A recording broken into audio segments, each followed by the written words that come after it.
브레이브걸스를 다시 차트에 역주행시켜버렸습니다. 우리 국군 아저씨 모두가 그들을 서포트했었죠. 이렇게 롤리롤리롤리. 자, 이렇게 인정받지 못하고 고생이란 고생은 다 했지만 대기만성형으로 뒤늦게 세상이 알아줘서 세계적인 거장이 된 화가가 있습니다. 브레이브걸스와 클로드 몬의 두 아티스트들을 비교해보는 시간 가져보도록 하겠습니다. 준비되셨습니까? 펜싱! 브레이브걸스님들 리뷰를 명받았습니다. 근데 이 양반 고생 무진장했습니다. 그래도 고모가 자식이 없어서인지 어린 모델을 친자식처럼 키우고 그림 레슨도 받게 해줍니다. 모네의 평생의 뮤즈가 된 까미유 동시에와의 만남이었습니다. 이 시기에 모네는 의지할 후원자도 없었고 출품하는 전람회마다 번번이 낙선하고 이제 또 부모님이 둘 사이를 반대하네요. 심지어 큰아들 장을 낳았는데도 결혼도 못했답니다. 까미오가 죽은 이후 모네의 그림은 인물의 이목구비를 거의 그리지 않는 형태로 변하게 됩니다. 한편 까미오가 죽은 후 모네는 절망에 빠지고 그림도 그리지 못하고 아이들도 돌볼 수 없는 지경에 이르렀습니다. 그럼 모네를 대신에 함께 살던 친구의 아내 알리스가 아이들을 돌보고 모네를 챙기게 됩니다. 서로에게 연민의 감정이 생기는 그들, 알리스는 모네의 두 번째 부인이 됩니다. 이곳에서는 까미오가 계속 생각나고 극심한 우울증과 절망감을 이길 수 없었던 모네는 결국 파리를 떠나게 됩니다. 그런데 그때부터 그림이 팔리기 시작합니다. 역주행하기 시작합니다. 인정받지 못했던 젊은 시절에는 가난에 시달리다 못해 자살까지 시도한 적도 있었지만 세월이 흐르고 인상파의 작품이 인정받기 시작함에 따라서 그 역시도 정원이 딸린 저택을 살 수 있을 정도로 부유해졌습니다. 그 저택은 바로 모네가 파리를 떠날 때 지베르니를 지나면서 한 집에 분홍색 색깔이 눈에 확 들어오는데 그의 드림하우스를 여기서 만나게 됩니다. 언젠가 정원에 일본식 연못이 있는 집을 사서 거기서 마음껏 그림을 그리는 꿈을 꾸었었는데 그 꿈이 파리를 떠나면서 이루어진 거죠.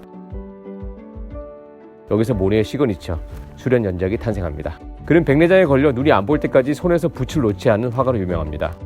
모네가 말년에 그린 그림은 대부분 지베르니 정원을 소재로 그린 그림이었습니다.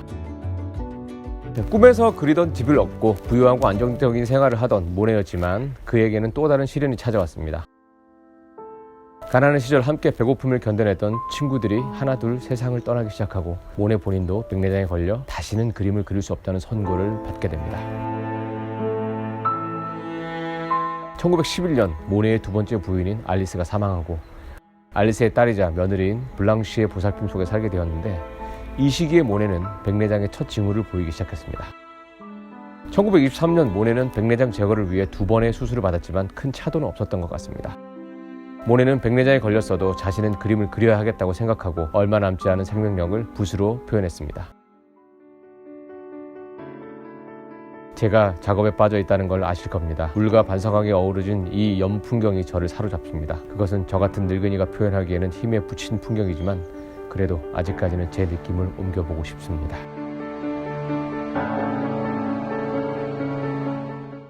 백내장이 악화된 1910년 후반부터 임종 직전의 수련 그림은 뚜렷한 형체가 없이 뭉개져 있는 느낌입니다. 당시 모네의 눈의 상태에 따라 그림의 색감도 변하는데 백내장 수술 전에는 일반적인 붉은색을 띠고 있고 수술 후의 그림은 수술 전보다 더 푸른색으로 그렸습니다. 그의 그림을 향한 열정 덕분에 탄생한 이 형태가 없는 수련은 인상주의뿐 아니라 형태보다 그 안의 의미와 감정을 더 중시하는 추상미술의 첫 단추를 끼웠다고도 평가받고 있습니다. 모네는 1926년 12월 5일 86세의 나이에 폐암으로 사망합니다. 그의 장례식은 50여 명만 참석한 소박한 장례식이었습니다. 그의 오랜 친구는 관이에 씌워진 검은 천을 제거하고 모네에게는 검은색이 없다라고 하고 꽃무늬 천으로 교체했다고 합니다. 모네를 가장 잘 설명하는 빛의 화가라는 말을 다시 한번 생각하게 하는 일화인 것 같습니다. 수련 연작은 워낙 많이 그렸기 때문에 전 세계 유명한 미술관은 거의 다 소장하고 있다고 보시면 됩니다. 그중 수련 연작을 가장 아름답게 전시한 미술관은 프랑스 파리에 있는 오랑주리 미술관이니 코로나가 끝나면 꼭 찾아가서 모네의 수련 연작을 꼭 감상해 보시기 바랍니다.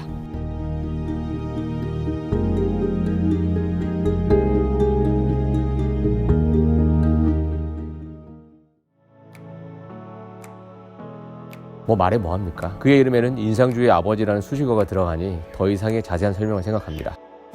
그 인상주의라는 말도 그의 작품 해돋이 인상에서 비롯된 말입니다. 우리가 지난 시간에 브레이브걸스가 무명 시절에 정말 열과 성을 다해서 무대에 섰던 모습을 보았습니다.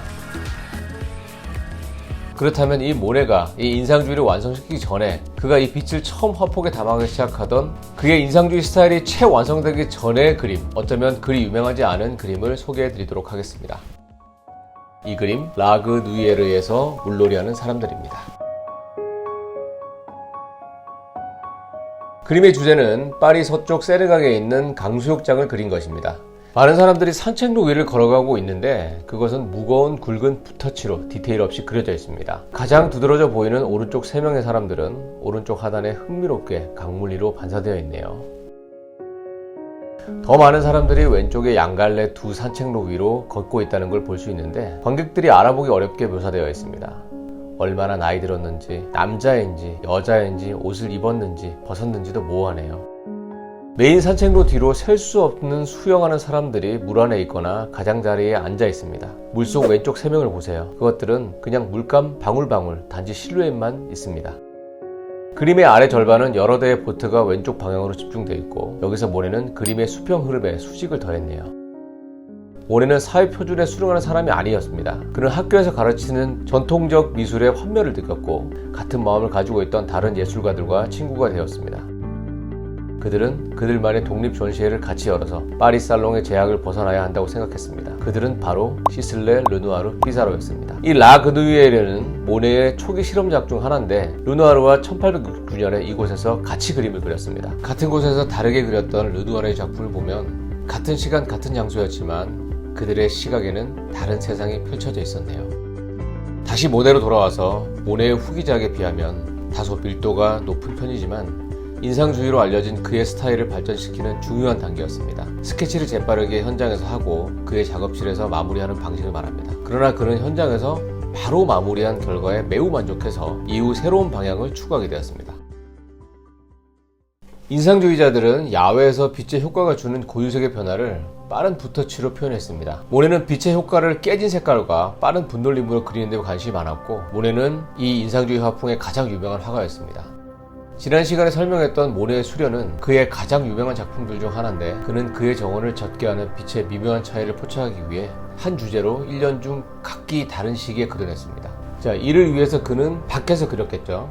빠른 두꺼운 붓터치로 오른쪽 아래 물반사에서 볼 수 있듯이 게다가 그의 색깔은 기존의 방식으로 미묘하게 섞여서 나와 있지 않습니다. 왼쪽에 덤불을 보면 두 개의 밝은 초록색이 겹쳐져 있는 것을 볼 수 있습니다. 이러한 기술 혁신에 영향을 미치는 것은 미국에서 개발된 금속 튜브 페인트였습니다. 그리고 납작한 붓의 발명으로 빠른 붓터치와 그리는 방법이 많이 바뀌었죠.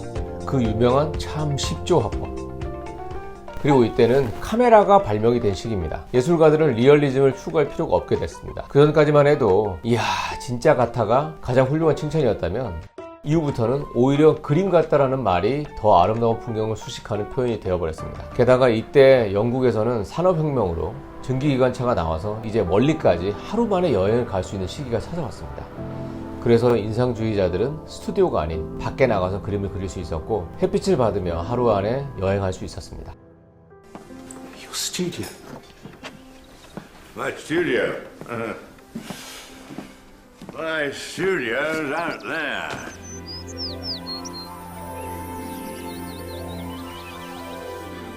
Do you always paint outside? I invented it. They thought we were mad. Who do you mean by we? That crowd.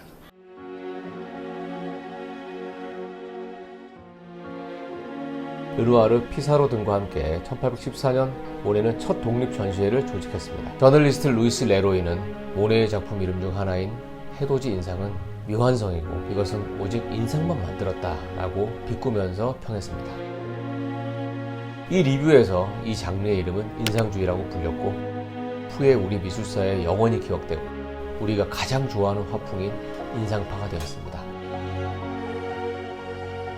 거실에 걸어두었을 때 가장 좋은 그림들이 이 시기 때 탄생했습니다.